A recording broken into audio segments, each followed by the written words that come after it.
teman-teman penonton semuanya, kembali lagi dengan Esport Champs. Gimana nih kabar teman-teman penonton semuanya? Aku harap kalian semua bisa sehat selalu dan juga dilancarkan segala urusannya. Nah di sini kita Esport Champs-nya akan ditemani oleh aku Malia Afifah Rizkyana dari Ilmu Ekonomi Angkatan 2023. Dan di Esport Champs kita kali ini akan membahas suatu tema yaitu Career in Economics, yaitu membahas seputar peluang karir di ilmu ekonomi. Dan tentunya di sini aku bakal membahasnya bersama pembicara kita yang super duper keren, yaitu adalah Pak Harlan. Mungkin boleh Pak Harlan bisa perkenalkan waktu dan tempat, dipersilakan. Ya, Assalamualaikum warahmatullahi wabarakatuh. Selamat pagi, salam sejahtera buat kita semua. Nama saya Harlan Dimas, saya dosen yang cukup senior di Fakultas Ekonomika dan Bisnis Universitas Padjadjaran, FEB Unpad, dan saya dari Departemen Ilmu Ekonomi. Dan kebetulan saya membina mata kuliah Career Planning atau Perencanaan Karier. Oke. Terima kasih Teh Malia. Makasih banyak Pak atas perkenalan dan sudah menyempatkan waktunya untuk menjadi pembicara di Esport Champs kita kali ini. Gimana Pak Harlan, kabarnya baik? Alhamdulillah baik, Teh Malia. Terima kasih Pak Harlan. Oke Pak, sebagai dosen ilmu ekonomi nih Pak, boleh nggak Pak diceritakan secara singkat apa sih yang ada di ilmu ekonomi itu? Baik, ilmu ekonomi atau kalau kita tidak pakai ilmu jadi ekonomika karena datangnya dari economics kan, Yes. statistics jadi statistika, mathematics jadi matematika. Jadi economics, ekonomika atau ilmu ekonomi adalah ilmu yang sangat teoritis jika dibandingkan dengan dua saudara kita dalam fakultas yang sama, yaitu akuntansi dan business management. Oleh karena itu, kita sebetulnya kariernya lebih dekat ke ilmu-ilmu sosial lainnya yang juga teoritis seperti sejarah atau mungkin sosiologi, FISIP dan mungkin hukum ya. Oleh karena itu saya memberitahu kepada mahasiswa-mahasiswi kita bahwa kalau Anda di IESP, Ilmu Ekonomi dan Studi Pembangunan, maka Anda itu harus pandai skill transfer atau memindahkan skill yang sangat teoritis menjadi aplikatif sesuai dengan bidang yang Anda geluti. Karena hanya sedikit dari mahasiswa-mahasiswi ilmu ekonomi ini akan jadi ekonom. Tidak banyak. Kemarin saya tanya di kelas saya dari 50, mungkin yang jadi ekonom cuma 10 gitu ya. Separuhnya mungkin asisten gitu. Sisanya akan turun ke industri atau ke dunia bisnis. Oleh karena itu, dia harus tahu bagian mana dari ilmu ekonomi yang dapat dipakai dalam bidang-bidang yang lebih real ya, lebih aplikatif. Nah, itu tugas kita di career planning atau kelas perencanaan karier untuk memberitahu mereka ada karir lainnya selain sebagai ekonom murni ya.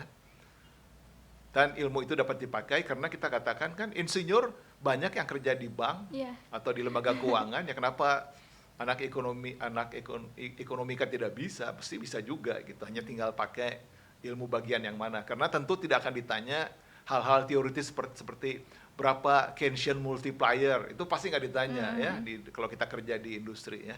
Atau ditanya berapa satu per reserve ratio requirement, berapa financial multiplier, pasti tidak ditanya tuh. Tapi apa yang dapat kita pakai? Nah, hari ini kalau ada kesempatan saya akan beri contoh kakak-kakak kelas kalian yang turun ke dunia yang non-tradisional, tapi dia bisa pakai ilmu ekonominya untuk keperluan kerjanya gitu. Jadi sebenarnya ilmu ekonomi itu sangat teoritis ya. Jadi Betul. harus ada transfer skill yang bisa ke aplikatif ke pekerjaan-pekerjaannya. Nah Pak, maaf kalau boleh tahu, selain jadi dosen, Pak Harlan ini pernah bekerja di bidang apa aja Pak? Ya, saya menjadi dosen karena saya senang mengajar ya. Tetapi satu kaki saya di dunia swasta, nah itu transferable skills.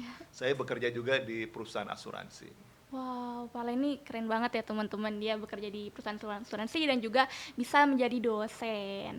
Nah tadi kan Pak Harlan bilang katanya kita harus bisa ada transfer skill. Berarti sebenarnya cakupannya itu cukup luas ya Pak untuk pekerjaan di ilmu ekonomi ini? Ya, kalau dapat kita pakai analogi ya, contoh, economics atau ilmu ekonomi dan studi bangunan itu seperti piring, luas tapi cetek ya, tidak dalam. Manajemen atau bisnis itu seperti mangkok, dia lebih kecil dari berpiring tapi lebih dalam. Akuntansi seperti sedotan, dia sangat kecil tapi sangat dalam, sehingga anak akuntansi, terutama dari FEB Unpad itu sangat terpakai di mana-mana. Setelah itu mungkin anak-anak manajemen dan bisnis, mereka juga lumayan terpakai. Nah, yang sulit itu ISP atau economics ya, karena sangat teoritis. Sebetulnya lahannya sangat luas, makanya bagian terakhir dari bahan saya ini ada open space gitu ya. Tetapi ya itu harus pandai-pandai membawa atau memilih skill mana yang dapat dipakai di dunia kerja. Nah, nanti ada beberapa contoh akan kita bahas deh. Oh, kita bakal bahas teman-teman. Nah, terus selanjutnya itu untuk di perkembangan ini kan ada AI ya Pak. Nah itu kita bakal kita bakal tergantikan oleh AI nggak sih Pak sebagai ekonom? Saya selalu menganggap bahwa sebetulnya tidak perlu begitu banyak orang-orang yang pure teori ya. Makanya kalau di kita ada MIPA ya, ada MIPA, matematika, ilmu pengetahuan alam, itu sebetulnya tidak perlu banyak-banyak karena ilmunya murni. Economics juga harusnya tidak sebesar akuntansi dan manajemen. Memang tidak sekarang ini di Unpad, tapi saya rasa masih terlalu besar karena kita lebih besar daripada ISP-nya UI misalnya ya. Jadi kita, padahal mereka kan jelas fasilitas sumber daya segala lebih banyak daripada kita. Jadi saya rasa kita punya ISP masih terlalu besar, harusnya lebih kecil sehingga tidak begitu sulit mencari pekerjaan buat lulusannya. Artinya kalau dia lebih kecil ya berarti persaingannya makin berat dan mungkin rata-rata lulusannya kualitasnya lebih bagus ya. Nah, berhubungan dengan AI itu adalah pertanyaan yang sangat baik ya, Teteh Malia. Untuk pekerjaan yang rutin, ya, bukan cuma ilmu ekonomi, semua ilmu pekerjaan-pekerjaan yang rutin, administratif itu akan dapat digantikan oleh AI, oleh komputer lah ya. Dulu namanya expert system, sekarang namanya artificial intelligence. Dan bahayanya AI itu sekarang sudah dimasukkan unsur self learning. Jadi dengan makin banyak data yang dia kumpulkan, dia dapat mengetahui gitu, tambah pintar. Contohnya ya, sebagai contoh. Ini mungkin teman-teman ada yang tidak sadar. Kalau kamu pakai Google Map gitu ya, itu jalan yang paling banyak dipakai itu yang akan muncul pertama kali di Google Map gitu. Tetapi kalau dia lihat banyak sekali mobil yang tidak jadi masuk, dia tahu bahwa rupanya jalan ini sempit. Nah, besok-besok dia akan memberitahu tidak lewat jalan ini lagi. Ambil jalan yang mana, yang kebanyakan mobil ambil. Mungkin yang ini kalau sepi, mobil bisa lewat, tapi kalau lambat, dia bisa lihat kan, kuning atau merah, wah berarti kalau lagi penuh, jalannya sempit, macet. Jadi dia akan memberikan rekomendasi jalur yang lain. Tapi itu dia harus belajar gitu. Kita manusia itu akal dari Tuhan ya. Lihat jalan sempit, oh jangan lewat sini, selesai. Google itu tidak tahu dia kan. Nah, jadi dia akan memberi jalan itu terus sampai nanti kok banyak orang yang mundur balik gitu. Nah, baru dia catat tuh. Oh, besok-besok jangan lewat sini lagi gitu kan. Nah, itu learning capacity itu makin lama makin cepat itu. Jadi kalau kita hanya mengandalkan pekerjaan rutin itu akan tergantikan. Makanya mungkin orang-orang teori itu memang harus mampu analisis ya, sehingga dia dapat memberikan solusi di luar yang standar yang dapat dibaca oleh AI dari kasus-kasus sebelumnya. Karena AI itu kan dia hanya membaca kasus sebelumnya lalu dia mengambil kesimpulan. Untuk thinking out of the box itu dia belum.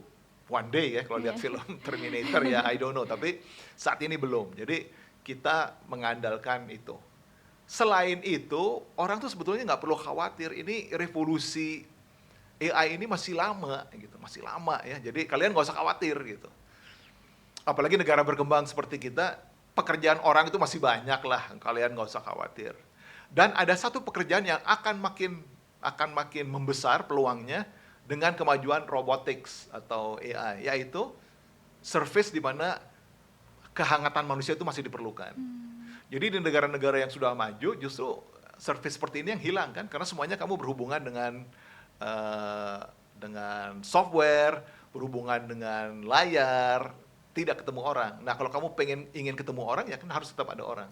Walaupun di Jepang sekarang sudah ada smart robots ya, yang simulasi orang gitu. Tapi tetap loh, menurut saya kalau kita bisa ketemu orang itu akan lebih menyenangkan. Nah, untuk pekerjaan kayak gitu tidak dapat digantikan kan. Walaupun ya mungkin 100 tahun lagi robot itu akan udah seperti orang mungkin juga ya. Kalau kita lihat film Blade Runner kan ada replicants tuh. Nah, itu bahaya ya. Nah, untungnya kita nggak usah worry sekarang kan, 100 tahun lagi. Kan itu masih lama ya teman-teman. Jadi kalau misalnya untuk teman-teman mahasiswa ilmu ekonomi tenang aja, karena walaupun ada AI tapi AI juga masih bisa dapat membantu kita ke prospek peluang kerja karir ya Pak. Oke, tadi sebelumnya Pak Halan sempat menyebutkan open space, transferable skill, dan juga analisis. Itu adalah kan skill-skill yang kita perluin sebagai mahasiswa ekonomi untuk di peluang karir. Mungkin boleh dibahas Pak yang kayak skill-skill yang lebih terpenting lagi yang kadang suka kita lewatin gitu. Oke, sebetulnya tidak perlu dibahas karena saya sudah kirim ya ke kelas career planning, itu ada 10 skill yang akan diperlukan. Itu hasil dari OECD, Organizations of Economic Cooperation and Development. Itu kebanyakan negara-negara kaya ya, di EU dan Amerika Serikat, Kanada gitulah, Jepang ya. Itu mengatakan ahli-ahli mereka berkumpul lalu hasil dari konferensi itu ini ada 10 skill. Contohnya leadership, itu perlu ya. Soft skill, berhubungan dengan orang. Tetap saja kamu tuh biarpun kamu pinter tidak bisa kerja sendirian. Kalau kamu tidak bisa bergaul dengan orang, ya kamu tidak akan diajak ke proyek gitu ya. Oh, dia sih orangnya menyebalkan. Pinter sih pinter, tapi menyebalkan. Ya gitu. percuma gitu ya. Ya, dia akan merusak suasana kerja. Nah, itu ada tuh. Jadi ada beberapa contoh. Ya kalau kamu perlu nanti kita minta bisa dikirim lah kepada kamu ya. Nah, analisis ini contohnya ya. Kamu punya satu kakak senior yang bekerja di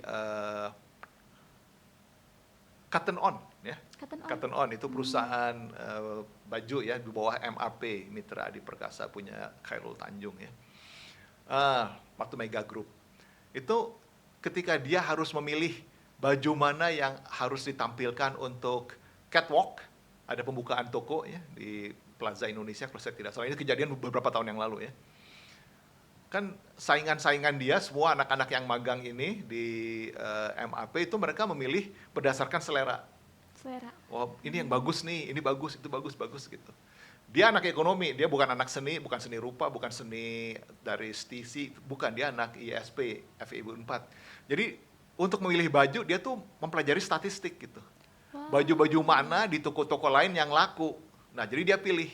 Dari 12 baju yang dia pilih, 10 itu disetujui oleh bosnya gitu. Padahal dia tuh anak magang, anak pertama magang yang pilihannya disetujui oleh bos gitu. Banyak kan, oh iya terima kasih ya masukannya, sudah selesai. Kalau dia enggak, hanya 2 yang diganti. Jadi dia tuh berdasarkan data statistika. Jadi itu contoh di mana kemampuan seorang anak ekonomika dapat dipakai di luar bidang yang tradisional ekonomika, seperti misalnya perbankan, kerja di pemerintah, di lembaga konsultasi, research, jadi guru gitu ya, ada kan.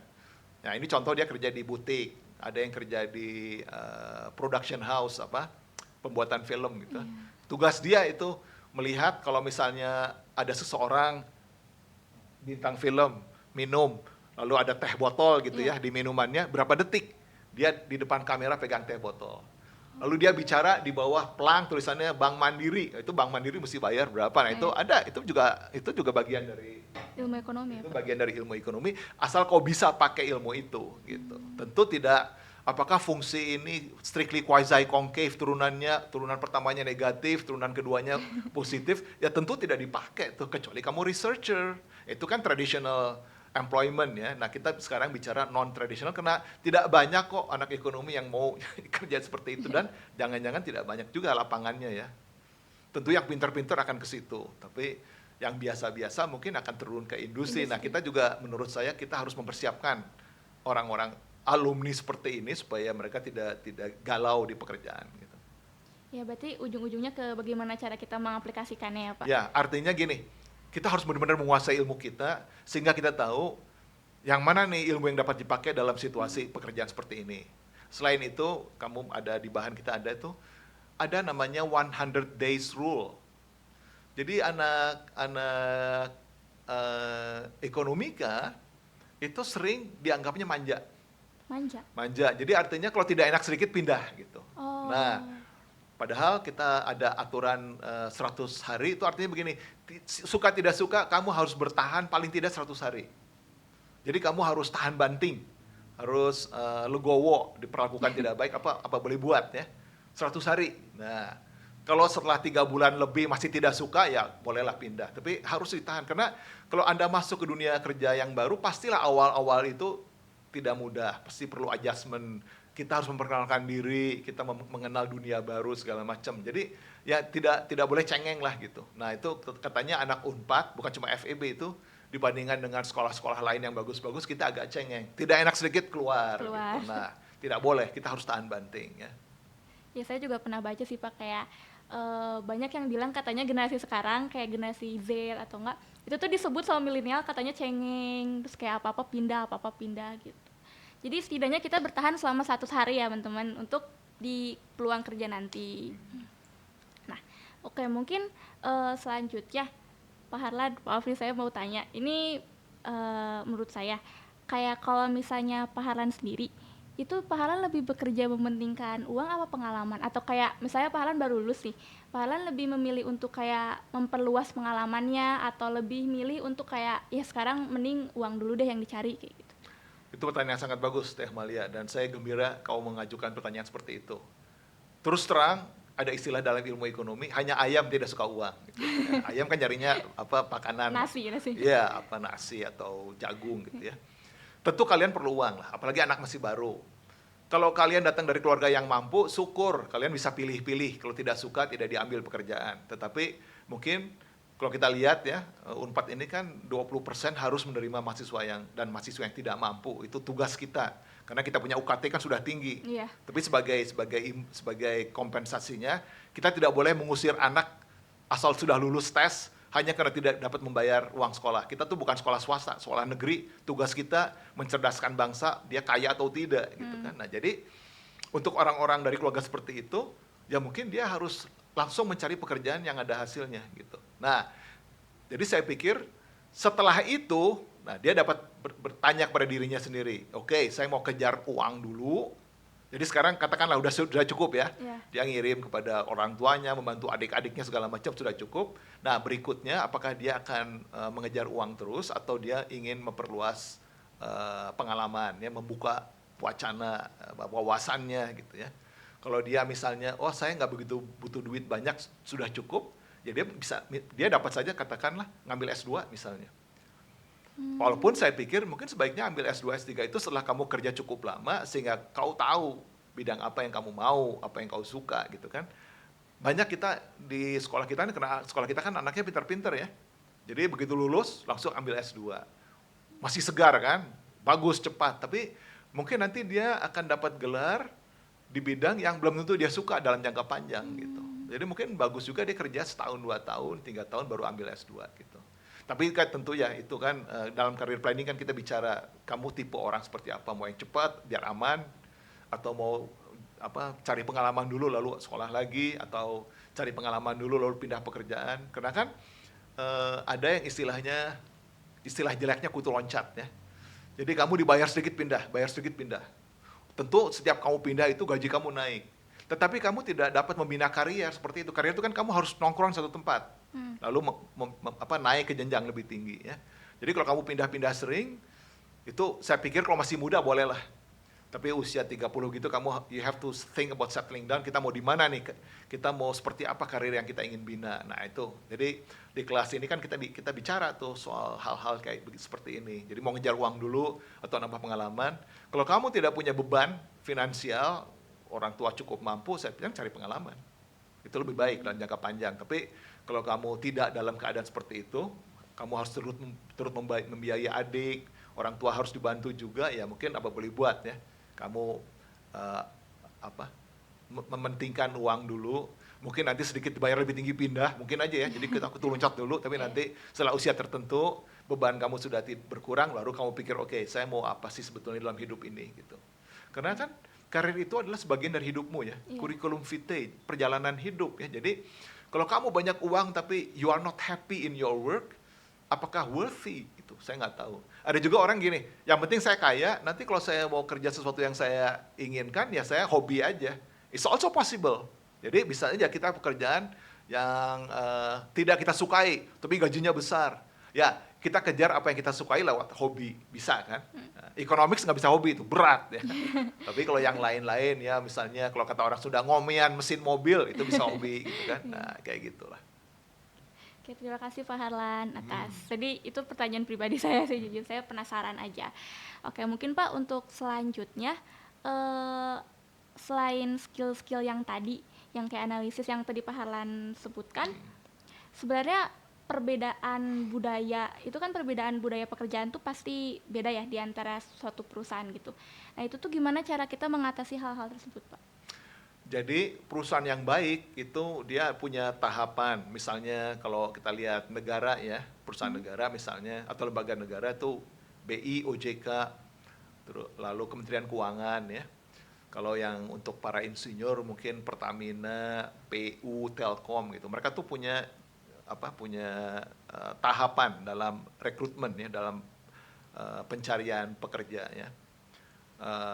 Sama seperti juga kalau kamu bekerja di perusahaan seperti Procter and Gamble gitu ya, itu yang menjual odol, sabun kayak gitu, mereka juga punya ya. Nah, di awal itu ada yang namanya wawancara, interview dengan human resource, dengan personalia. Di situ mereka tidak memeriksa ilmu kamu, hard skill, tidak, tapi lebih memeriksa apakah tipe orang seperti kamu cocok dengan corporate culture kita. Jadi otomatis dia akan lihat gitu. Misalnya, ini cuma contoh ya, ini bahan juga di sini ada ya. Yeah. Kamu katakan, saya ini orangnya suka teamwork. Tapi kelihatan dari hobinya main catur, naik sepeda, jogging, itu kan semuanya solitary, individual sport ya. Kalau dia memang teamwork, dia akan ambil pekerjaan seperti volleyball, basketball, futsal ya atau apa. Nah, jadi ada industrial psychologist, jadi ada orang dari Fakultas Psikologi yang jurusan industri itu kerjanya rekrutmen, itu dia akan tahu nih.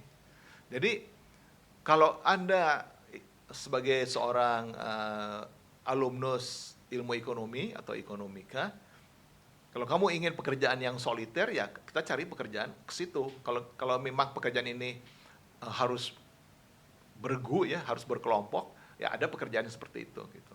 Tetapi pada umumnya kamu itu kerja soliter hanya kalau kamu mengolah data. Jadi kamu bekerja di belakang komputer, lihat data itu kebanyakan soliter.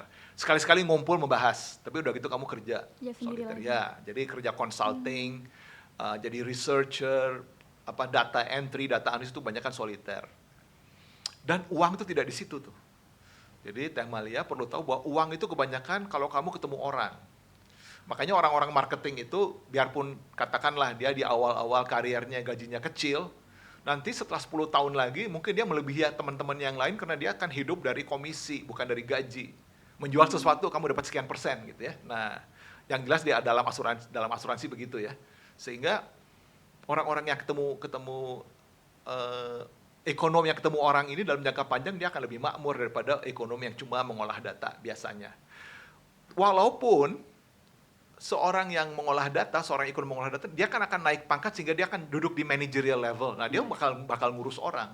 Itu bedanya. Kalau kita managerial, kita akan mengurus orang. Kalau kita administratur, kita ngurus data, ngurus prosedur, ngurus sistem. Tapi kalau ketemu orang itu manajemen. Jadi dia harus menguasai leadership, menguasai personal and social skills, soft skill-nya itu penting. Tapi itu kan setelah orang usia 30 tahun ke atas ya. Kalau kita di 30 tahun ke bawah, hard skill. Kamu bisa ngolah data, bisa membuat tabel, membuat proyeksi, itu semua menghitung, membuat gambar-gambar, itu semua soft skill yang diajarkan di ilmu ekonomi. Setelah itu dia, itu hard skill ya, competence. Nanti technical competence. Nanti dia umur 30 ke atas dia soft skill. Nanti katanya umur 50 tahun ke atas itu network. Jadi Anda yang suka main nggak usah khawatir, akan ada waktunya di mana teman-teman main kamu itu akan jadi lapangan kerja kamu. Jadi misalnya ini sebagai penutup untuk bagian ini, Teh Malia kamu ini ekonom, saya mau membuat pembangkit listrik tenaga nuklir, tapi saya bilang aja, Teh Malia setelah kamu di atas 50 tahun ya, kamu jadi pemimpin proyek ini. Ya, kamu bilang, saya ngerti apa Pak soal nuklir? Saya nggak masalah soal nuklirnya. Kamu Teh Malia, kamu bisa nanti merekrut PhD dari luar negeri masalah nuklir nggak masalah. Tapi saya tahu Teh Malia kalau saya kasih 15 triliun nggak akan lari. Nah itu. Jadi kalau kamu udah 50 tahun ke atas itu reputasi, ya, eh, networking. Kamu selama ini dengan teman-teman itu hubungannya baik tidak? Yeah. Gitu. Makanya kalau kamu sekarang di S1 ini membuat tugas, kelihatan tuh kan. Siapa yang benar-benar kerja, siapa yang cuma duduk-duduk aja, siapa yang paling nggak membantu, paling memberikan gorengan sama minuman. Nah, itu kamu catat tuh, nanti 50 tahun lagi ketemu, ya orang-orang kayak gini tidak akan kita panggil, tapi orang ini boleh gitu kan. Jadi awal-awal itu kita, di awal karir itu kita technical skill harus ada, itu kita benar-benar ekonomis. Setelah 30 tahun, 40 tahun itu soft skillnya, jadi leadership, mengurus orang ya, bagaimana bergaul dengan orang. 50 tahun ke atas itu biasanya urusannya networking. Nah, itu semua di buku ada lah, kan ini di bagian akhir referensinya ada banyak buku, banyak apa. Oke, mungkin Pak untuk terakhir, apakah ada pesan dan kesan untuk mahasiswa-mahasiswa yang merasa masih ragu sama prospek peluang karir di ilmu ekonomi? Karena jujur aja, saya sendiri pun kadang masih ragu untuk karir nanti di ilmu ekonomi. Mungkin Pak, silakan. Baik, kalau kamu bicara karir dalam ilmu ekonomi atau career in economics, ya tentu kamu bergelut dengan ilmu. Saya pikir mungkin pertanyaannya harusnya career for economists, karier untuk para ekonom. Tidak harus dalam dunia ekonomi kan. Nah, jadi tadi kita bilang ada pekerjaan yang tradisional, yaitu seperti jadi dosen, hanya sedikit. Jadi peneliti lebih banyak, terutama kalau kita masuk ke kantor-kantor baik pemerintah maupun swasta itu mengolah data, analisis itu pasti perlu ya.